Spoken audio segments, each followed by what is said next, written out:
지금 이 서두에서 악한 길에서 돌이켜야 된 것에 악한 길의 기준이 뭐냐면은요, 네 조상들이라는 거예요. 지금 이스라엘 백성들의 조상들, 지금 현재 시점이 언제냐면 다리오 왕 제 2년 여덟째 달이에요. 다리오 왕 제 2년 여덟째 달이면은 1차 포로 귀환 시기, 1차 포로 귀환 시기가 이제 이스라엘의 이 포로 귀환에 대한 부분에 처음 하나님께서 대제사장 여호수아하고 대제사장 여호수아하고 총독 스룹바벨이 있습니다. 되게 중요한 인물인데 사실 잘 안 다루어져요. 근데 이 두 대제사장 여호수아와 총독 스룹바벨을 통해서 1차 포로 귀환이 이루어졌습니다. 이때 이제 에스라도 같이 와요. 에스라도 이 비슷한 시기에 같이 와서 그들에게 계속 말씀을 전하는 에스라의 사역을 감당합니다. 감당하고 있는데 지금 이 스가랴의 시점, 그러니까 학개하고 스가랴는 학개를 보면은 학개의 활동 시기는 이 같은 해에 6월부터 학개는 9월까지예요. 6월 초하루, 그러니까 6월 1일부터 학개를 보면은 6월 1일부터 이제 9월 아마 24일일 겁니다. 학계 우리 참 바로 앞에 있으니까 잠깐 보면은요.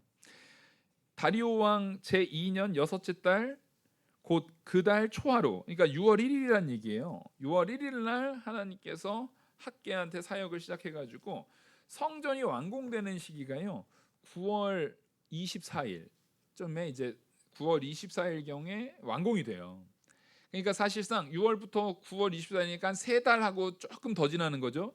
근데 지금 오늘 스가랴를 부른 시점은 언제냐면은 같은 왕의 제 2년 다리오 왕 제 2년이에요. 다리오 왕 제 2년 여덟째 달. 그러니까 다리오 왕 제 2년 여덟째 달이니까 6월에 학계 부르고 7월 8월이니까 한 2달 차이 나서 지금 스가랴가 부름을 받은 거예요.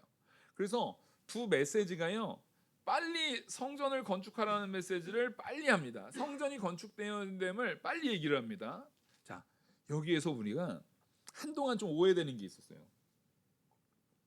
이 학계의 메시지와 스가랴의 메시지를 통해서 교회 건축해야 된다. 이게 이제 80년대 후반 90년대 초에 막 센세이션하게 붐을 일으켰어요.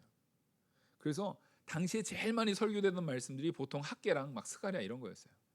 특히 학계를 많이 설교했어요. 왜냐하면 빨리 건축을 해야 된다. 근데 사실은 왜 하나님이 그렇게 말씀하셨느냐를 봐야 되거든요. 이거는 마침 우리가 제가 이제 스가랴를 가려고 좀 의도적으로 오늘 에스겔을 간 이유가 있어요. 오늘 에스겔에서 얘기를 할 때 제가 그 말씀 드린 것을 기억하셔야 돼요. 하나님이 성전에 임재하여 계시잖아요. 성전에서 하나님이 임재하여 계시지 않으면 성전은 의미가 없습니다. 근데 하나님께서 성전에 임재해 계시면 어떤 나라, 어떤 권력, 어떤 힘센 자들이 와서 해도 그 성전을 무너뜨릴 수가 없습니다. 근데 그래서 하나님께서는 지금 이 에스겔은 포로 이전이잖아요. 지금 포로 이후에 70년이 다 지나고 지금 포로 이후에 70년 다 지나고 이 스가랴 시기에는 아까 말했던 여호수아와 그러니까 대제사장 여호수아와 스룹바벨, 총독 스룹바벨이 온 지 한 20년쯤 지난 시점이에요. 그러면 포로로 이제 바벨론에 의해서 남유다까지 망한 시점부터는 약 90년이 지난, 거의 한 100년, 90년 정도 지난 시점이거든요. 근데 요 지난 시점인데 아직 성전이 없는 겁니다. 성전은 이미 그때 완전히 90년 전에 완전히 파괴돼 버린 거예요. 하나님께서 완전히 파괴시켜 버렸습니다. 그 파괴를 위해서 오늘 우리가 오전에 말씀을 나눴던 것처럼 하나님께서 그 성전을 어떻게 하십니까? 떠나버리십니다. 하나님이 성전을 떠나지 않으면 그 성전은 파괴할 수가 없어요. 그러니까 이미 지금 성전이라는 그 가치는 하나님의 임재가 있는 곳이에요. 그래서 오전에 말씀드렸듯이 에덴 동산의 축소판이에요. 하나님이 함께 거하시는 곳, 우리와 함께 하시는 곳. 근데 신약 교회의 입장에서는요. 신약 교회의 입장에서는 물론 예배당이 있으면 좋아요. 예배당도 일종의 교회라고 예배당도 그냥 교회 아니다 이렇게 말하면 안 돼요. 이것도 교회입니다. 우리도 교회지만 이 예배당도 교회예요. 어떤 의미에서 교회예요? 여기가 예배 가운데 성령이 임하신다는 의미에서 교회예요. 근데 그 교회에 성령이 임함이 전혀 없으면은 그건 진짜 그냥 건물에 불과하죠. 건물에 불과한 거지만 사실은 우리가 참으로 하나님을 예배할 때 그 예배 가운데 모이기를 힘쓰라는 하나님의 말씀을 순종하고 모이기를 힘쓰는 예배가 있을 때 성령께서 함께 하십니까, 안 하십니까? 함께 하십니다. 그래서 교회라고 말할 때 우리도 교회지만 이 건물도 교회인 거예요. 그래서 우리는요, 교회를 아끼고 잘 관리하고 잘 유지하는데도 마음을 쓰고 힘을 써야 되는 게 맞아요.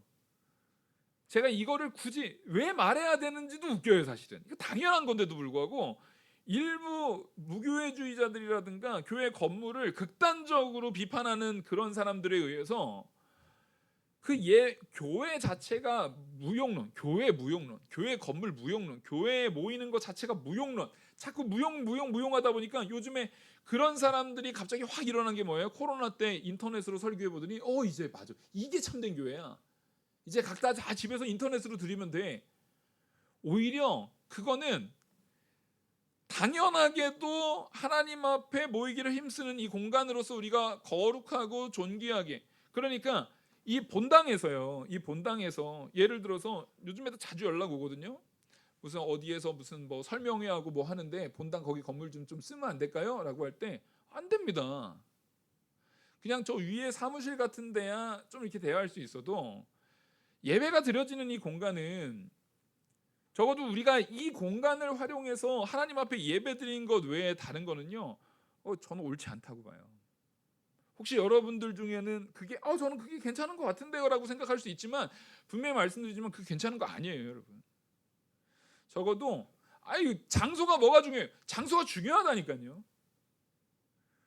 우리가 그러면 그게 시작되기 시작하면 여기에서 경우에 따라서는 사람들 이렇게 좀 술도 좀 먹고 예배는 드리지만 주중에는 뭐 술도 먹고 해도 됩니까?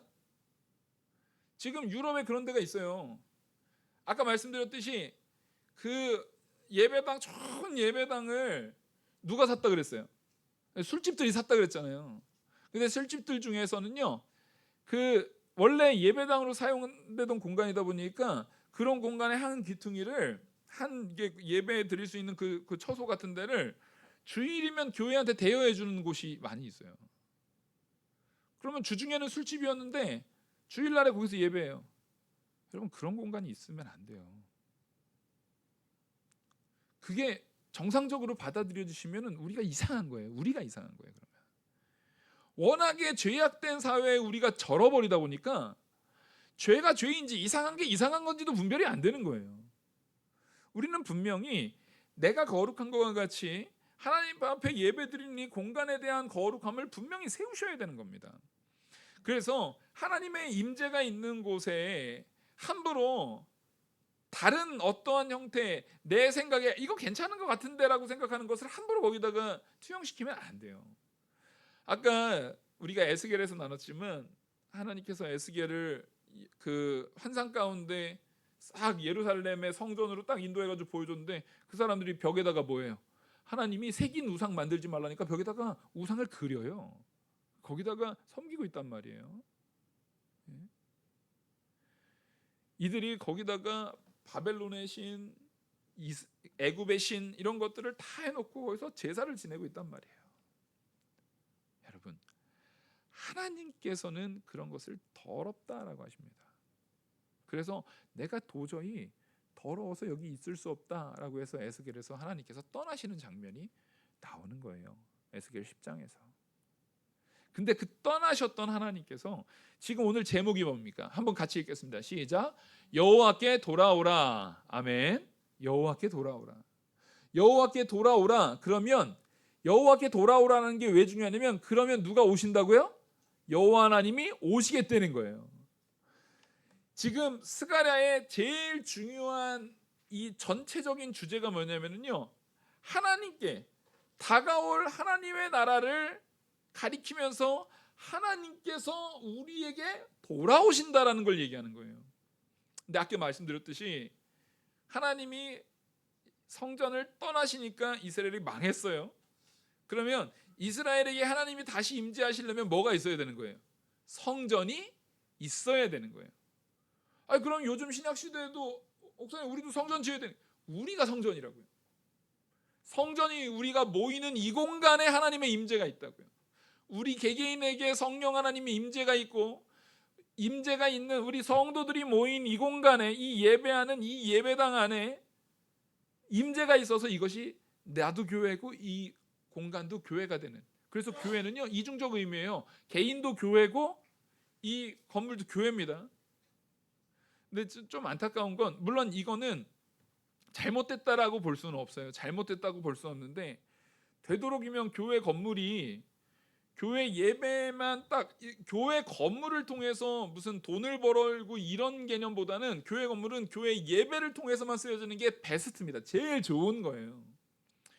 근데 요즘 경제적인 환경이라든가 그런 타협점 때문에 교회를 처음 할 때부터, 그러니까 상가 건물을 의도적으로 해서 목회자 사례라든가 교회 운영을 위해서 상가 건물을 해가지고 하는 케이스들이 어쩔 수 없이 요즘에 많이 그런 선택을 하는 경우들이 생겨요. 안타까운 거예요. 그게 그 목사님 잘못됐다는 얘기 전혀 아니에요.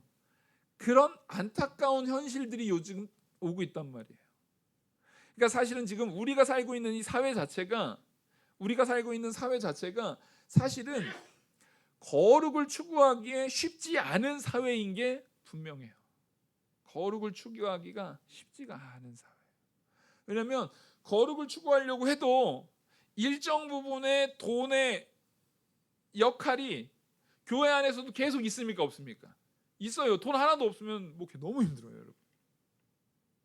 근데 그 일정 부분의 역할이 있다고 할지라도 교회가 그런 돈을 추구하면 안 돼요. 그걸 추구하면 안 돼요. 성도가 그런 물질적인 가치에 휘둘려서 그거를 추구하고 나아가면 안 돼요. 우리는 하나님의 임재가 있을 수 있도록 이 공간을 영적인 거룩한 공간으로 채워야 됩니다. 여러분, 그래서 기도하러 오십시오. 이 본당을 다른 무슨 설명해야 한다, 다른 사람들이 이렇게 좀 어디에서 동사무소에서 좀 이용 좀 하겠다 할 때 다 거절해요. 근데 거절하지 않는 건 딱 하나 있습니다. 여러분들이 기도하러 온다고 하면 언제든지 오픈이에요. 언제든지 열려 있잖아요. 그래서 그 기도하는 시간을 낮에 오셔서 기도하고 그것을 이용하시고 하시는 우리 성도님들이 계세요. 얼마나 귀합니까?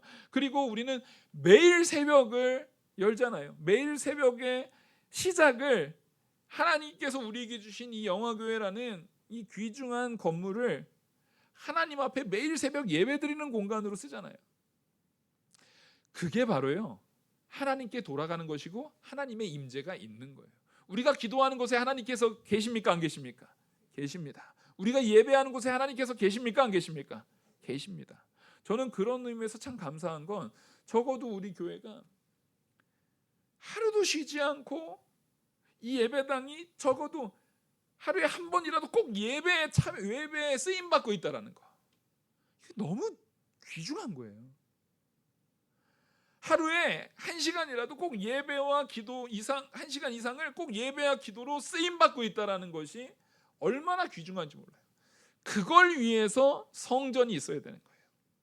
지금 학개와 스가랴에서 하나님께서 그렇게 하나님이 부동산을 좋아해가지고 건물 좋아해가지고 그러신 게 아니에요.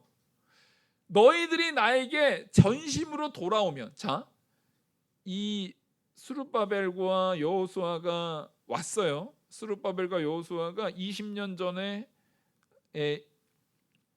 이제 포로 귀환해가지고 왔는데 20년이 지나는 동안 많은 방해들과 어려움들로 인해서 정작 성전 건축을 못하고, 많은 어려움들이 있어서 성전 건축은 못했다고 그랬는데 정작 자기 집들은 다 지었어요, 안 지었어요?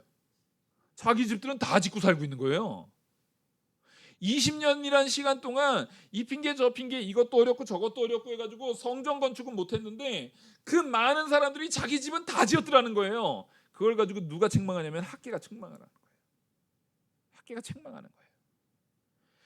이 핑계 저 핑계로 성전 건축은 못했는데 정작 너희들 집들 중에 집 못 짓고 자기 집은 잘 지어놓고 살고 있으면서 성전 건축은 이 핑계 저 핑계 대면서 못했던 거에 대해서 책망하는 거예요. 이게 뭐냐면 마음이 여호와 하나님께 돌아감이 없는 거예요.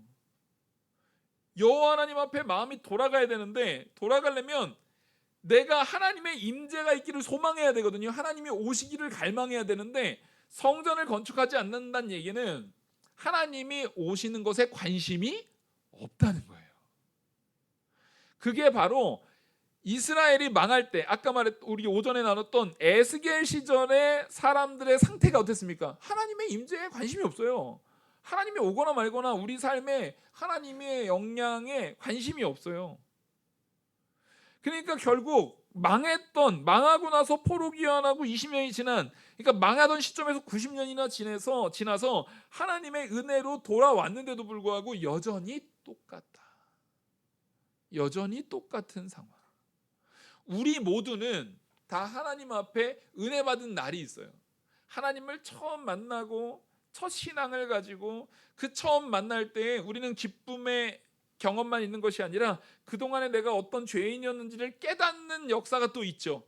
근데 시간이 지나는데 여전히 똑같다면, 여전히 그대로라면 이거는 하나님을 모독하는 거라고요.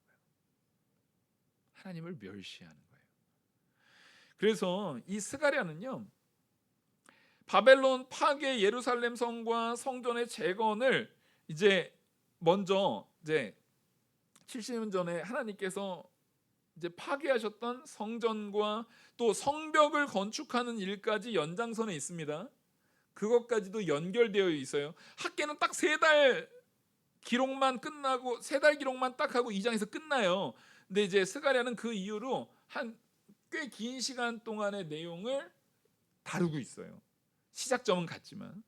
그리고 여기에서 예루살렘이 온 열방의 예배를 위한 하나님의 임재가 임하고 하나님의 임재를 통해서 온전한 예배가 되어지는, 온전한 예배로 선포되는 참된 중심지로 하나님이 다시 세우십니다. 그 의미가 뭐냐면 예루살렘의 그 예배의 자리에서 누구를 통한 참된 진리의 말씀이 선포가 되냐면 이에 오실 메시아인, 다윗의 혈통으로 오실 메시아인 예수 그리스도께서 그 성전에서 바리새인들을 책망하고 율법 교사들에게 말씀을 전하고 참된 진리의 말씀을 선포하는 참 선생, 참 랍비로서의 역할을 감당하시기 위한 초석으로서 이 성전을 다시금 준비시키는 거예요. 성전을 다시금 준비시키는 거예요. 그걸 나중에 헤롯 대왕이라든가 이런 사람들이 더 증축도 하고 더 아름답게 꾸며서 말하지만 하나님의 임재가 있는 이 성전 건축에 대한 부분을 학개와 스가랴 때 하나님께서 요구하셨다. 이거는 이 스가랴의 굉장히 중요한 핵심인 겁니다. 그리고 이 스가랴 같은 경우는 부모님이 나오잖아요. 이 부모님이 나오는데 거기에서 할아버지로서 나오고 있는 이또의 손자라고 나오잖아요. 이게 제사장 가문입니다. 스가랴는 제사장 가문이에요. 그러니까 학개하고 스가랴는 좀 구분이 다른 게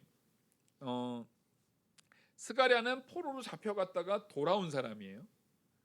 포로로 잡혀갔다가 돌아온 사람이고 학개는 포로로 잡혀간 적이 없어요. 그냥 원래 안 잡혀가고 이스라엘에 남아 있었던 선지자가 학개예요. 동시대지만 하나님께서 사용하시는 형태와 쓰임이 달라요. 그리고 학개는 그러니까 보통 남아있던 사람들은 누구였냐, 잡혀갔던 사람은 또 누구였냐라고 했을 때 우리가 포로로 잡혀간 사람 딱 하면 떠오르는 게 다니엘이잖아요. 다니엘과 세 친구. 1차 포로로 잡혀갔을 때, 그러니까 다니엘의 역사적 연대는 굉장히 길어요. 다니엘의 역사적 연대는요, 에스라 이제 예레미야, 에스겔 끝나자마자 얼마 안 돼 가지고 다니엘이 잡혀가요. 그리고 이 학개, 스가랴 거의 마지막 때까지 다 포함시켜요, 다니엘은. 그러니까 다니엘이 이 포로로 잡혀가 있는 그 시간을 우리는 굉장히 긴 시간 동안 있는데 다니엘이 잡혀간 걸 딱 떠올려 보면은 처음에 잡혀간 사람들이 다 누굽니까? 귀족들이고 왕족들이고 종교 지도자들이에요. 그래서 실제로 이 원래 본토에는 신분이 낮은 사람들만 남아 있었습니다. 신분이 높았던 사람들, 그러니까 제사장이라든가 이런 사람들은 신분이 굉장히 높은 사람이에요. 귀족들 이런 사람들은요 다 포로로 잡혀갔어요. 다 포로로 잡혀갔어요. 근데 그렇게 포로로 다 잡혀갔고 엄밀히 따지면은요 포로로 잡혀간 사람이 덜 고생했을까요? 남아 있었던 사람이 덜 고생했을까요? 오히려 잡혀간 사람이 덜 고생했어요. 남아 있었던 사람이 훨씬 고생이 심했습니다. 훨씬 힘들었어요. 그러니까 물론 둘 다 힘든 것이 있었지만 남아 있던 사람들 안에서 하나님께서, 그러니까 제사장 가문도 아니고 사실 별 볼 일 없는 가문에 그냥 평범한 사람 중에 학계를 선지자로 부르신 거예요. 스가랴는 제사장 가문에서 포로 잡혀갔던 제사장 가문에서 이 스가랴를 또 선지자로 부르신 거예요. 그러니까 약간 쓰임이 달라요. 쓰임이 달라요. 그래서 스가랴를 제사장 가문에 속한 사람으로서 이게 이제 얘기를 했고, 또 이제 스가랴 같은 경우는 기본적으로 전체적으로 이제 1장에서 8장 있고 9장에서 14장으로 두 부분으로 크게 나눌 수 있습니다. 1장에서 8장까지는요 이 성전이 완공되기 전의 메시지, 그리고 9장부터 마지막 14장까지는 완공된 이후의 메시지로 구분이 됩니다. 그래서 하나님께서는 이 바벨론 포로 귀환한 이후에 약 20년이 지난 시점에 이 스가랴를 불러가지고 이것을 기록하게 하고 있어요. 그래서 이 기록의 목적을, 우리 서론 시간이라서 이제 목적을 봐야 되는데, 마지막으로 이제 목적에 대해서 우리가 좀 생각을 해보면 학계랑 마찬가지로 유대인들이 바벨론 유배로 돌아온 20년이 지났음에도 불구하고 여전히 성전 건축하지 않은 것에 대해서 책망하고, 옛 선지자들은 유배 이후에 분명히 영광스러운 하나님의 임재와 하나님의 놀라운 회복을 약속했거든요. 이사야에서 약속한 내용이에요. 이사야에서 이걸 약속했습니다. 이사야 51장에서 분명히 이후에 다시 돌아와서는 영광스러운 회복이 있을 거라는 걸 약속했거든요. 근데 왜 20년 동안 이 남아 있었던 사람들, 그리고 막 돌아온 사람들이 왜 20년 동안 안 지었을까라고 했을 때 여러 가지 이유가 있겠지만 외부적인 공격도 있었어요. 외부적인 공격도 있었는데 외부적인 어려움도 있었죠. 근데 또 하나 이들이 핑계댈 만한 게 뭐냐면, 아까 말씀드렸듯이 포로로 잡혀갔던 사람보다 남아있던 사람들이 훨씬 어려웠어요. 다른 주변의 약탈과 다른 주변국들의 괴롭힘들이 계속 있었거든요. 계속 있었습니다.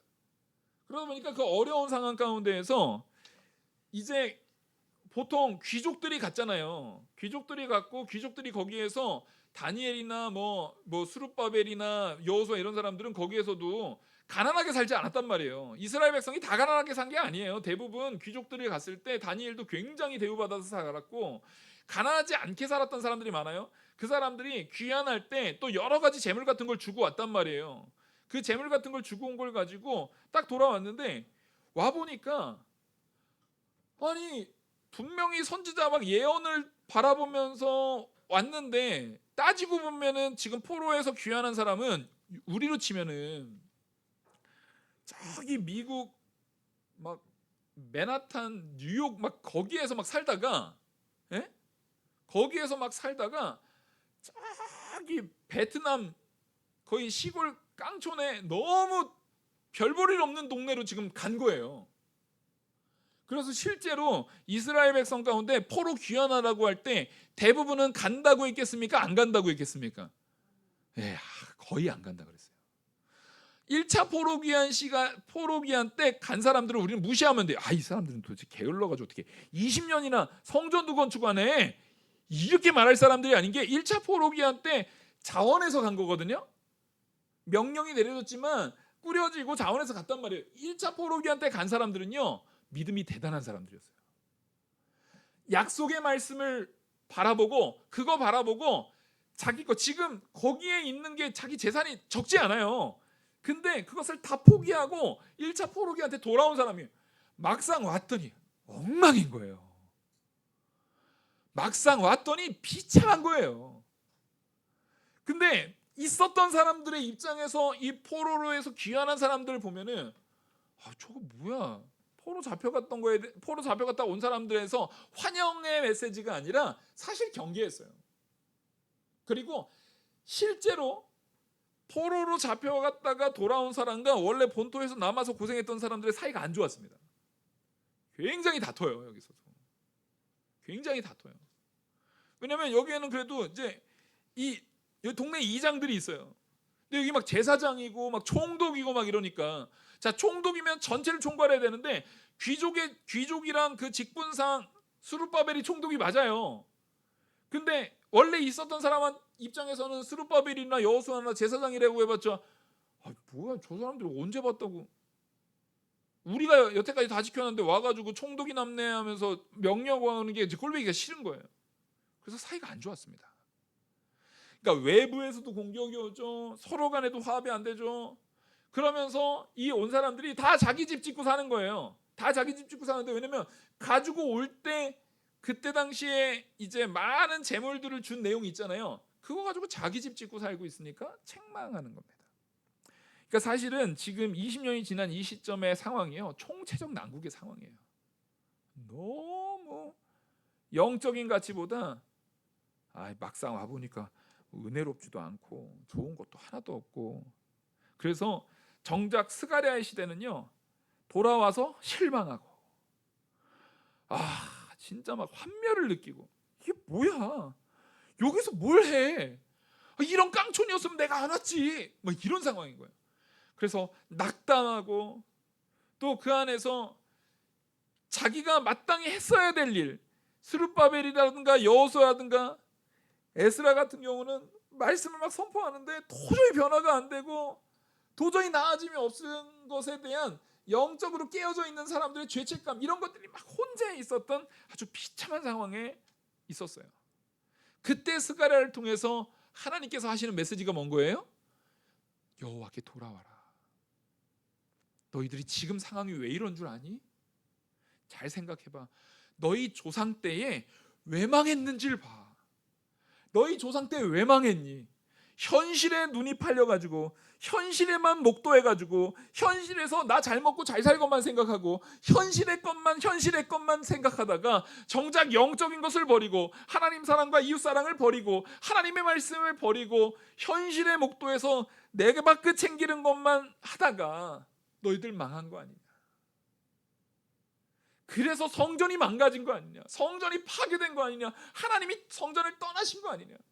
지금 너희들이 회복해야 될 건 빨리 내 집, 내가 살 것, 그거 챙기기보다 하나님의 임재하심, 하나님의 영적 가치를 세워나감을 통해서 하나님의 돌아오심으로 하나님이 채워주시는 은혜를 지금 누려야 한다. 지금 스가랴가 그걸 가장 중요한 핵심 주제로 말하고 있습니다. 그래서 스가랴에서는요, 끊임없이 말하는 게 뭐냐면, 옛 선지자들 이사야가 말했던 그 창대한 이후의 삶은 유효하다라는 거예요. 그럼 분명히 하나님의 예언은 반드시 이루어진다. 지금 현실의 시각, 눈에 보이는 거, 그러니까 눈에 보이는 게 전부가 아니라는 거예요. 눈에 보이는 게 전부가 아니에요. 눈에 보이는 것에 낙담하지 말고 하나님께서 반드시 회복시켜줄 그 소망은 유효하기 때문에 그것을 바라보라는 거예요. 그래서 바벨론 유배가 끝난 뒤에 하나님이 자기 백성에게 돌아올 것을 선언하고 시사하는 것이 가장 핵심적인 주제입니다. 또 하나의 주제는 하나님의 주권적인 통치. 하나님께서 이제 다시금 이스라엘을 만군의 하나님, 지금 여기 스가랴에 보면은요, 하나님을 얘기할 때 만군의 여호와라고 계속 말하거든요. 만군의 여호와라는 말이요 되게 많이 나와요. 50번도 넘게 나와요. 그 얘기는 하나님이 너희를 직접 통치해 주실 거야. 하나님이 온 땅을 다스리는 왕으로서 원수들을 심판할 거고, 하나님의 백성을 그 열방 가운데에서 하나님이 다시 다 차워져 가지고 다시 다 구원을 이루실 거야. 그거에 대한 메시지의 가장 중요한 성취는 뭐냐면 예수 그리스도를 통해서 참된 회복을 이루실 것을 스가랴를 통해서 사실상 예언적으로 오실 메시아를 드러내고 있어요. 오늘 우리가 이 스가랴에 대한 서론을 다 나눴는데, 하나님께서는 우리에게도 하나님께 먼저 우리의 마음을 돌리라는 겁니다. 하나님께로 우리의 마음을 돌리셔야 합니다. 그래서 하나님께서 요구하시는 바가 먼저 내 안에서 온전하게 세워지고 그것이 기쁨으로 우리에게 주어지는 삶, 우리가 스가랴를 배우면서 스가랴를 통해서 그것을 찾아나가는 저와 우리 성도 되기를 간절히 축원합니다. 기도하시겠습니다.